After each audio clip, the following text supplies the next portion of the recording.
Gold Squad TV, Merry Christmas. Celtics lose to the Bucks 117-113 after an embarrassing fourth quarter collapse. But I'm not going to get too much into the final score and how we lost the game, how the Celtics lost the game, should I say. Um, I'm going to talk about the things that Ime Udoka should have did. All right, so before we even get to that, I just want to make this clear. Payton Pritchard needs to be the starting point guard of this team. He's been consistently balling lately. I know it's been about a 5 or 6 game sample size, but hear me out. Payton Pritchard is a natural shooter, so he's able to space the floor out for the Jays and for Time Lord. Time Lord's not going to beat you with post moves or even a jumper, but he's able to catch more lobs when it's not crowded in there. Now Horford's out, and he was out for this game, so he didn't play. We dominated this game for the most part, except for the fourth quarter. Maybe some of the third.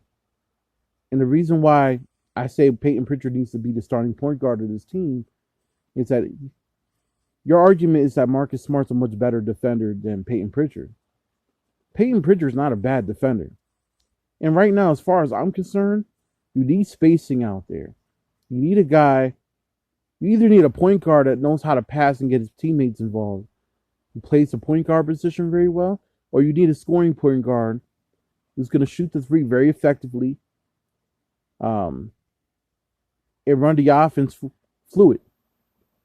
Payton Pritchard ran that offense flawlessly in the first and some of the second quarter, and even some of the third when he came back in. They went away from him in the fourth. They took a 109-93 or 109-96 lead in the fourth and then collapsed. The Bucks went on to score a whole bunch of points to get it close. And I knew once the game got close, I knew we were going to lose. But the fact of the matter is, Marcus Smart cannot hit a shot if it saves his life. I know Marcus has hit a lot of big shots for the Celtics over his career, but he's also shooting at a putrid 28% from three this year. I'm not even going to get into his 2-point percentages. I know he's had some 17-point games, 4 or 5 assist games. He's hit threes every now and then. Marcus Smart is never going to be a consistent enough offensive player to get the double teams off of Jason Tatum and Jaylen Brown. Kemba Walker in his first season, not second, but his first season, was an example why you have a guy out there who could score and shoot threes along with the Jays, because you can't double team Jaylen Brown, can't double team Kemba, you can't double team Jason, even when Kyrie Irving was there and Terry Rozier was there. Those guys were constant offensive threats, so you couldn't double the Jays, especially with Terry. Terry was going to get the ball to those guys just off his ball movement. He moves without the ball. Payton Pritchard moves without the ball. Payton Pritchard's just not as athletic as Terry. But this offense looks so much better when Payton Pritchard's in it with the starters. Just the threat of him shooting makes the offense look so much better. Marcus Smart offensively cannot save you. In a game like this today, he did not provide a lot of spacing. He shot a lot of bad shots. Yes, he had 17 points, but those shots he took, especially in the fourth quarter and then somewhere in the third as well, were bad shots. He turned the ball over a lot. As a point guard, he turns the ball over a little too much for my liking. And like I said, he's not a three-point threat consistently. Marcus Smart is a bench player. He plays best when he comes off the bench. When he's a 6th or 7th man, he is undoubtedly a great player. When he's your starting point guard, you are in trouble. If you don't believe me, look at the games that Kemba missed last year when Kemba was a Celtic in the beginning of the season. That Detroit game specifically, the one we lost to Detroit last year in Detroit. when we had a lead and we blew the lead and then we couldn't close out the game and lost.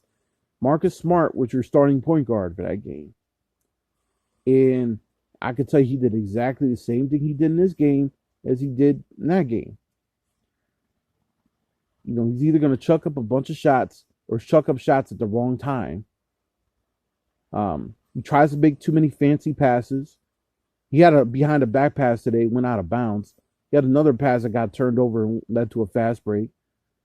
You can't simply make those mistakes, especially when you're beating the brakes off the Bucks and all of a sudden they come back and win. Listen, you can talk about Marcus Smart's defense all you want, but offense wins you games. You still have the name of the game is to outscore your opponent. And I'll take Payton Pritchard's decent defense if he's going to give you anywhere from 10 to 15 points a game and decent three-point shooting. You can't foul him because he's going to go to the free throw line. He's going to hit 90% of his free throws. And a man that knows how to control the pace of a game versus having Marcus Smart out there who's constantly trying too hard to play the point guard position. He plays as if like he knows his spot's going to get taken away. And I just think that's too much of a distraction to have him playing off the Jays because now you have no space out there. Legitimately, he's not going to hit shots all the time. Marcus is not capable of hitting 40% of his threes every year. Never been. He had one good year. Now, year he was coming off the bench. But the majority of it. That was the bubble year.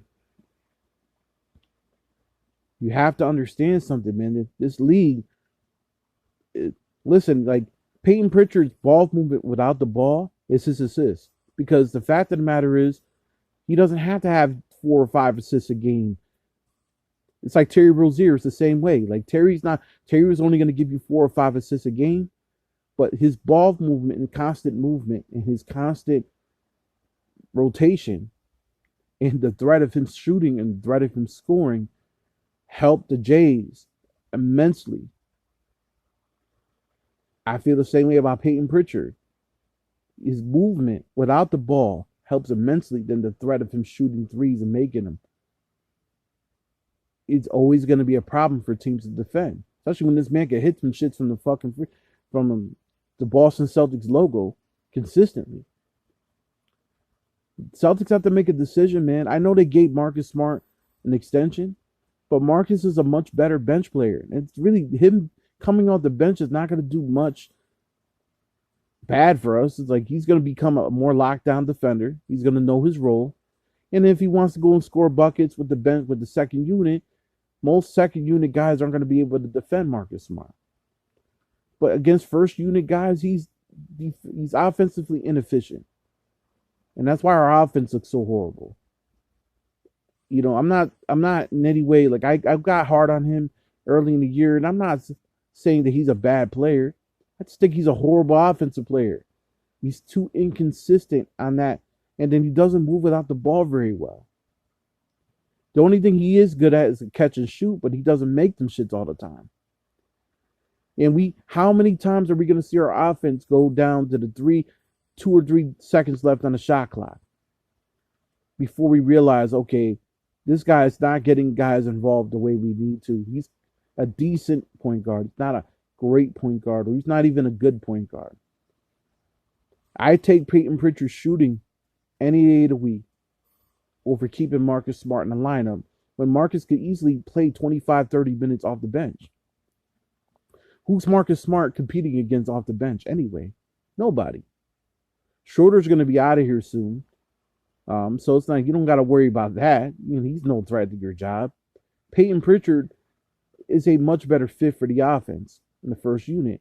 I much rather gamble and see if his shot's going to go down every night, which I more likely feel more comfortable with Payton Pritchard being a natural shooter and a guy that moves with him without the ball and doesn't cheat the game of effort over a guy that also doesn't cheat the game of effort but also chucks a lot of bad shots up, and he's just never been an offensively efficient guy.